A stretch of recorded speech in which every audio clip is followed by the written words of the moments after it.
Hey, what's up, everybody? It's Saturday again. Welcome to Shawn's Riff Time Machine. I'm going to dodge the typical format today and do something that's a little bit different. Instead of talking about somebody else's songs or somebody else's riffs, I'm going to talk about some of my riffs. Over the last year, I've been working really hard writing music. Uh, Putting an album together is something that I've always wanted to do ever since I was young, and that's happening. I'm in the middle of it, almost at the end of it, of the whole album making process. There's light at the end of the tunnel, and it's looking really exciting.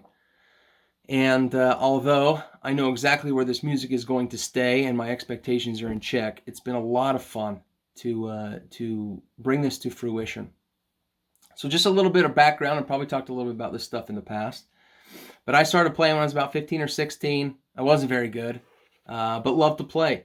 And I played old classic rock songs primarily. Eventually got into Metallica and Slayer riffs and stuff like that.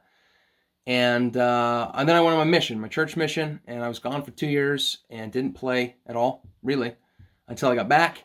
And when I got back, I picked up the guitar again and started hitting it really heavy. So my brother Brett, who was graduated at the time, and he had a friend named Trevor, who was probably a year older than him. And the three of us started writing music together under the moniker Morum. Put a little band together that didn't go anywhere, but we cut a demo. Yeah, it's like 2007, 2008. We cut a demo, 7 songs under the name Morum, and the demo was called Authors of Extinction, and it's something I was super proud of at the time. Looking back, it's pretty rough. The quality is terrible. There's some really good riffs in those songs, those old songs, but the demo's not.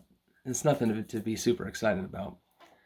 But we did that for a while, and then Brett left on his mission, and I just sort of stopped, life kind of kicked in, and school full-time, and relationships, and then family, and job stuff, and I just sort of didn't play the guitar, and it went like 10 years. 10 years without really playing much.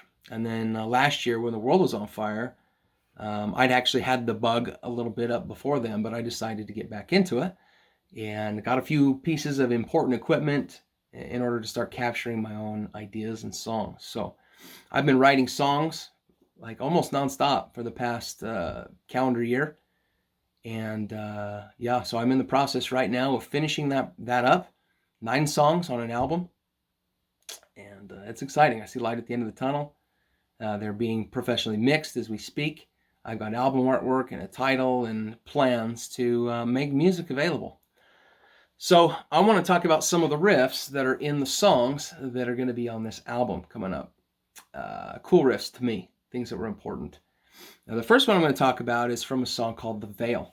And The Veil is actually mostly a leftover track from the Morum days, back when we were cutting that demo. After it was kind of done and we felt good about having 7 songs that were pretty varied, had a nice variety on them, we still wrote riffs, still wrote songs. Brett had a whole song that he finished that isn't on that demo, and a couple other pretty big portions of songs. And I had one that was called The Veil. It had kind of a theme, a lyrical theme that propelled it. And had just a bunch of random riffs. And so when I first got some of this equipment and started writing music, and that was the first one I wanted to tackle, was The Veil. And it was challenging. It was challenging because in my head, it sounded a certain way, and I really struggled to bring that to life. And, trial and error and putting different riff ideas together, it never really jived. In fact, when I was starting to decide what to do for this album, whether to do just a 5-song EP or a full 9-song album like I'm actually doing, I was considering not even including this song because it just wasn't where I wanted it to be. And after talking with my brother a little bit about it, he says, you know what, it's got a lot of good merit. It's got good stuff in it, and now's the time. If you're going to release it, put the effort now, polish it as good as you can. The mixing process will help it. And that's what I did. I put some kind of last-minute tweaks in it, made some changes, and that song was mixed just last week, and it sounds killer. It sounds so good. It really sounds like I wanted it to. And it's been so fun to see that happen. Just take some little idea out of your brain and let it come out your fingers into the guitar, and before you know it, you have a song. So these songs are things that I'm proud of.